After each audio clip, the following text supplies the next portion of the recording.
Iniciamos el primer plano de esta mañana, como anunciamos, conversamos con la antropóloga Tajira Vargas. Con Tajira hablaremos un poco del caso Catleya, que hemos visto recientemente, pero también de muchos otros temas vinculados a la sociedad dominicana y de interés. Gracias, Tajira.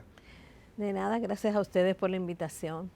Bueno, quisiéramos comenzar con tu reacción hacia este caso, Operación Catleya. Ayer acaparó la atención pública, sobre todo a nivel de medios de comunicación, porque parece que no estamos tan acostumbrados a ver estos casos en los medios de comunicación, pero tal vez no quiere decir que no existan. No, a mí me pareció muy bien, o sea, yo aplaudo el hecho de que se hagan procesos de investigación científica, porque generalmente para llegar hasta donde llegaron fue un proceso de investigación acompañado por diferentes métodos y estrategias para poder captar información sobre el tema de la trata y que se pueda llegar hasta desmantelar la red de trata y tráfico de personas, pero sobre todo de trata de mujeres en el país de extranjera, que son redes bastante consolidadas y que abarcan gran parte del territorio del país. Sumamente complejo. Hay un elemento que se conecta, que es el elemento de movilidad humana, la migración a este hecho. Yo recordaba ayer precisamente, a propósito de la operación Catleya, el caso de la joven venezolana de poco más de 18 años. Su nombre era Jonimar Sánchez, que se lanzó en el 2018 de la Torre de Malecón Center. Sí, y que finalmente la ciudad dominicana se quedó ahí como esperanzado, pero definitivamente tenía que ver con el tema de la explotación sexual comercial. Exactamente. Yo hice un estudio en el 2019 para el Instituto Nacional de Migración sobre trata de mujeres extranjeras en el país, en el caso de las venezolanas y las haitianas, ¿no? En ese momento existían casos de colombianas, pero no logramos llegar hasta ellas, porque para hacer entrevistas a víctimas de trata es un poco complejo la situación. Y este caso que yo entrevisté fueron casi todas sobrevivientes de trata en ese sentido. Y la verdad es que es una situación muy, muy difícil para ellas, como bien ustedes comentaban, donde estos acuerdos se supone, ellas son captadas desde sus países a base de situaciones de engaño, ¿no? O sea, emigran porque hay una condición de pobreza, porque hay una situación estructural, a veces es por situaciones de violencia de género, que son víctimas de violencia de género o son víctimas de situaciones de violencia intrafamiliar en sus familias, y la salida es la migración, salir de ello, igual que pasa con las dominicanas en otros países, como el estudio que hicimos con dominicanas en Suiza, Costa Rica y España. Entonces, la migración se convierte en una salida de una situación de violencia, sin embargo, terminan igualmente atrapadas en otra situación de violencia. ¿Por qué? Por las situaciones de engaño que se dan alrededor de estos supuestos contratos que se le hacen, y además el endeudamiento al que se les somete, que muchas veces no se vincula con los reales gastos. Exacto, no ni de pasaje, ni de toda la logística que supuestamente ellos movilizan para ellas, sino que ellos lo inflan, ¿no? Mucho más para poder mantenerlas atrapadas, para poder tenerlas secuestradas y privadas de su libertad y poder explotarlas de la manera como las explotan. Y el uso de la violencia física empleada también en muchos de los casos ante la resistencia, que son casos brutales. Yo recuerdo en un estudio precisamente leer el testimonio de una sobreviviente que sintetizaba que, o sea, hubo que reconstruirle toda la dentadura precisamente porque por su resistencia reiterada le dieron una golpiza que se le llevaron detrás de mucha de la dentadura. Sí, sufren muchas situaciones de violencia física, situaciones de hambre, porque a veces no ingieren alimentos, porque la dejan sin su salario, o sea, no le pagan. Le secuestran el salario. Porque supuestamente le van a pagar una cantidad y termina siendo mucho menos que eso, ¿no? O sea, tú te pones a ver lo que cobra un cliente, por ejemplo, que sale en uno de los relatos, que cobra que 5,000 o 6,000 pesos por llevársela 1 hora. Sin embargo, a ellas a veces lo que le pagan son 8,000 o 10,000 pesos. ¿Entiendes? Tahira, y el perfil de quienes operan este tipo de redes, porque ya, bueno, hemos identificado que en el caso de las víctimas son mujeres que son vulnerables del punto de vista socioeconómico. Ayer veíamos como parte de la operación Catleya que se hablaba de la detención de unas 14 personas, entre ellas dominicanos, colombianos y venezolanos. El perfil de quienes operan este tipo de redes. Mira lo que pasa, el perfil de las redes. Primero son redes transnacionales y son grandes corporaciones. Corporaciones. Sí, o sea, se habla de que la trata, en los estudios que ha hecho la UNODC, la trata viene siendo el tercer negocio en el mundo más lucrativo. Wow. O sea, es lo que más dinero genera. En entrevistas que yo he hecho a tratantes, me hablan claramente de que muchas veces, o sea, a quienes agarraron no son los dueños del negocio, son parte de la red operativa del negocio. ¿Me entiendes? O sea, los dueños del negocio son personas de mucho dinero que muchas veces o viven aquí en condiciones blindadas, vamos a decir, o viven en otros países. Y son redes transnacionales. Son redes que funcionan de aquí hacia estos países y hacia muchos otros países. Porque, por ejemplo, en el estudio con las venezolanas, yo entrevisté venezolanas que fueron captadas en Curazao. ¿Entiendes?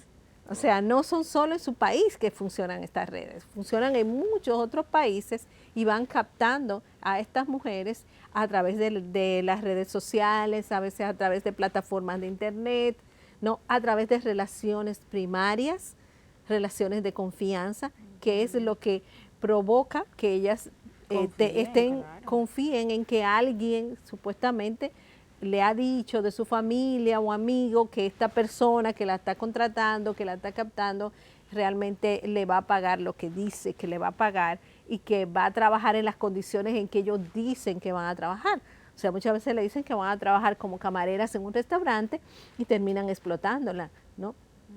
Sexualmente. Y le dicen que le van a pagar muchísimo dinero que ellas piensan que pueden enviar a su familia, porque todo esto detrás está el tema de enviar remesas a su familia y mejorar las condiciones de ella, y terminan siendo una miseria o terminan no pagándole nada y sometiéndola a una situación de explotación.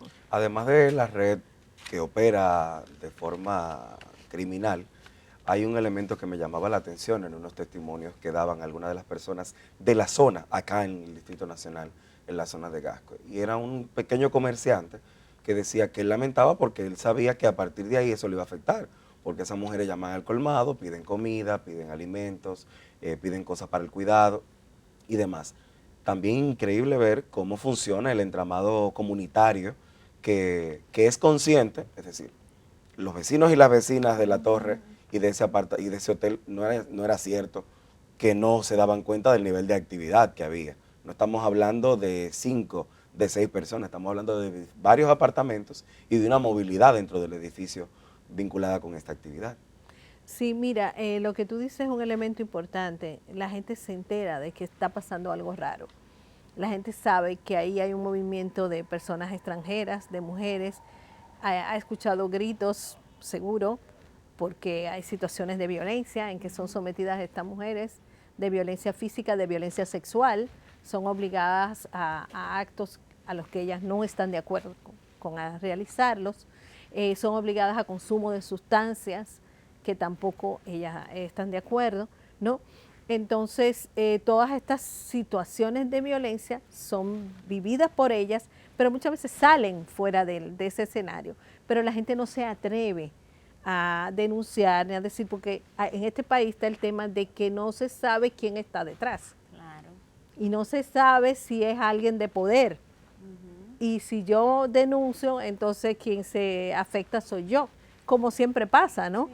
Que muchas veces en todas estas redes funcionan relaciones de poder, ¿no? Que de alguna manera sirven como el blindaje, ¿no? Todo el blindaje y la protección de ellas. ¿Qué pasa en Boca Chica? En Boca Chica hay unas redes de explotación sexual que están blindadas, ¿no? que son extranjeros que están allá explotando a muchas niñas y Locales. adolescentes que viven allá, que han sido denunciados y no pasan un día en el cuartel. La primera vez que yo conocí del caso de Boca Chica fue por el trabajo que loablemente realiza Caminantes Exactamente. de acompañamiento, una ONG precisamente que lleva y que acompaña la posibilidad de darles otras posibilidades a adolescentes y a chicas en condiciones bien deplorables, precisamente por eso, por ser explotadas sexual y comercialmente hablando, a propósito de la trata. Tajira, Tú mencionabas, pero porque ella mencionaba Boca Chica, y creo que es importante también dónde operan estas redes. Ayer veíamos que los operativos tenían lugar sobre todo aquí en el Gran Santo Domingo, pero también en la zona este del país. en Bávaro, exacto. En Bávaro. Mira, esas redes operan en todo el país. Porque además la trata en este país tiene muchas modalidades y nosotros somos origen, destino y tránsito de trata. O sea, aquí hay trata de mujeres dominicanas hacia otros países, aquí hay trata de mujeres migrantes hacia la República Dominicana, incluyendo haitianas, ¿no? Que muchas veces no aparecen visiblemente las investigaciones sobre estas situaciones de trata de mujeres haitianas que son vendidas a hombres en condición de matrimonio y esclavas sexuales.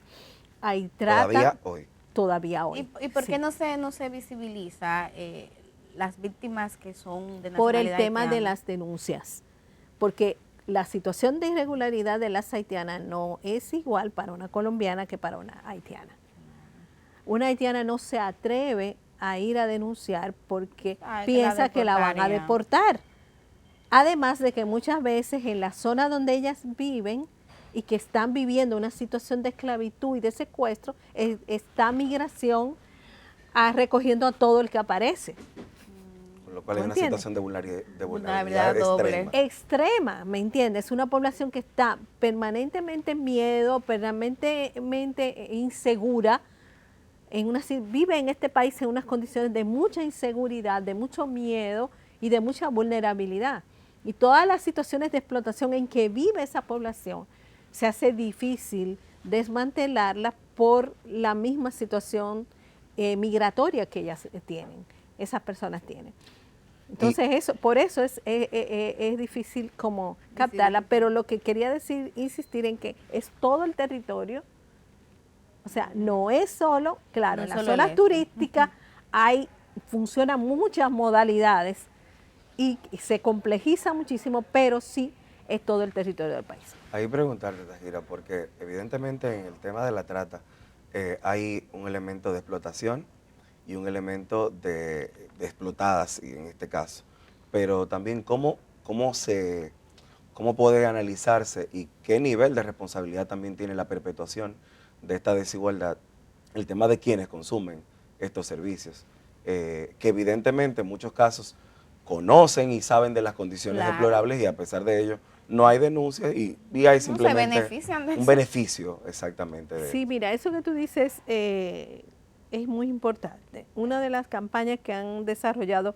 instituciones que trabajan contra la trata en otros países, en Europa por ejemplo, y recuerdo España, tienen una campaña muy fuerte dedicada hacia los usuarios, hacia las personas que son usuarias de servicios sexuales, para que puedan identificar, ¿no?, casos de mujeres de trata y hacerle conciencia de que muchas veces ellos reciben placer de una persona que está sufriendo.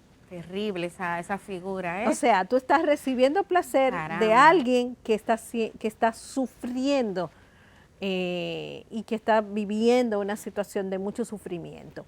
Entonces, ese tipo de campaña de información y de concientización existe en otros países, pero también existe el tema de que la trata, y en este país y en muchos países, no es solo explotación sexual.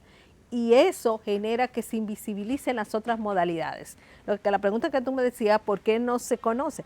Porque, por ejemplo, en la trata en matrimonio forzoso, que es el caso en que sufren muchas haitianas, es una trata que no se aborda a nivel del país ni se previene como tal. igual que la trata y mendicidad forzada, que la tenemos en nuestras Sí, calles. sí, esa está a la vista de todos y todas. La trata en servidumbre doméstica, También. que muchas veces la gente entrega a sus hijas desde niñas a otra familia para que Se las críe, entre comillas. se las críen y para que pueda ir a la escuela y terminan siendo explotadas, ¿no? En ese sentido, ¿no? Y es bastante frecuente también la trata en explotación laboral, en la que a veces son niños que son explotados, ¿no? En fincas, ¿no? Por lo que Entonces, vemos en los semáforos, que muchos tienen ese Claro. componente. toda esa mendicidad forzada, todos esos niños que vemos en los semáforos y toda esa población que vemos en los semáforos, detrás muchas veces de esa población lo que hay son redes de trata. Tahira, el tiempo se nos acabó, vamos a invitarte a tomar un cafecito Santo Domingo, pero hay una pregunta que creo que no podemos dejar de hacer, Stalin, que es la evaluación del país. ¿Cómo está República Dominicana de cara a lo que hay que hacer para terminar la trata de personas y sobre todo, a propósito de que hemos visto que cuando se hacen informes de derechos humanos, uno de los ítems en el que el país queda en rojo, la capacidad de respuesta y el interés y la voluntad política de las autoridades para acabar con la trata? Mira, el último informe del Departamento de Estado de Estados Unidos pone al país, lo deja en el mismo sitio donde estaba, ¿no? Entonces eso es retroceder, porque si no avanzamos, retrocedemos. Lo deja en el mismo sitio donde estaba y destaca que hay avances significativos, que es verdad que hay avances significativos en términos de lo que es la coordinación interinstitucional, de la respuesta, lo que es el hecho mismo de que la Procuraduría de Trata y Tráfico Ilícito de Personas exista, especializada y que dedique, ¿no?, esfuerzos en ese sentido, ¿no? Lo que es la capacitación de personal que se está haciendo en términos del país y donde ha jugado un papel muy importante la Organización Internacional de las Migraciones, el Instituto Nacional de Migración, la Escuela Nacional de Migración en ese sentido. Pero en términos de la judicialización de la trata, nosotros tenemos grandes vacíos. O sea, tenemos casos, un número de casos, tú pones 30 casos y terminan siendo 3 sentencias. Wow. No, entonces no hay casi judicialización. En la prevención también tenemos grandes vacíos. O sea, no hay suficiente acción en términos interinstitucional en el Estado, donde instituciones como el Ministerio de Educación, el Ministerio de Salud Pública, juegan un rol muy importante en la prevención de la trata, porque la trata está presente en la vida de nuestro país. Entonces, muchas adolescentes que están yendo a la escuela están siendo captadas, ¿no?, para redes de explotación sexual.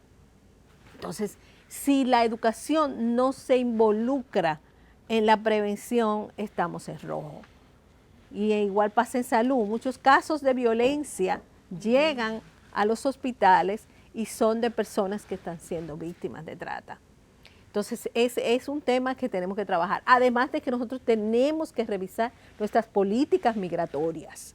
Mientras sigamos con políticas migratorias tan restrictivas, nosotros favorecemos las redes de trata, porque las personas que llegan al país en condiciones de irregularidad se mantengan en una situación de zozobra frente a las formas en que le damos respuesta a la migración irregular, es un caldo de cultivo para explotadores.